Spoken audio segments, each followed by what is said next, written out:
ஜெர்மனியில் விற்கப்பட்ட Royal Aryan brand பனை வெல்லம் திரும்ப பெறுவதற்கான நடவடிக்கை ஆரம்பிக்கப்பட்டுள்ளது. இந்த சர்க்கரை கோ ஆசியா மற்றும் ஆரியன் மாஸ்டர் கடைகளில் விற்பனை செய்யப்படுகின்றது.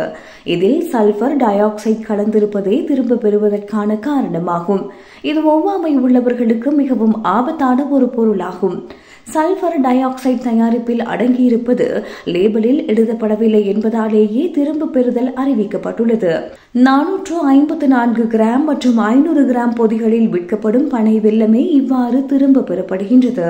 இந்த தயாரிப்புகள் இந்த ஆண்டு மே மாதம் 28ஆம் தேதி அன்று தயாரிக்கப்பட்டன. அவற்றின் காலாவதி திகதி 2027ஆம் ஆண்டு மார்ச் மாதம் 21ஆம் தேதி ஆகும். வாடிக்கையாளர்கள் ரிசிப்ட் இல்லாமல் இந்த கோ ஆசியா கடையிலும் வெள்ள பொதியை திருப்பி அனுப்பி தங்கள் பணத்தை திரும்ப பெறலாம்.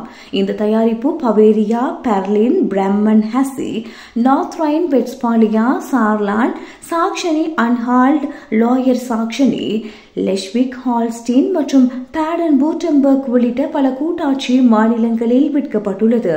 ஒவ்வாமையுள்ளவர்கள் எந்த சூழ்நிலையிலும் இந்த தயாரிப்பை உட்கொள்ளக்கூடாது என்றும் அதிகாரிகள் எச்சரிக்கின்றனர்.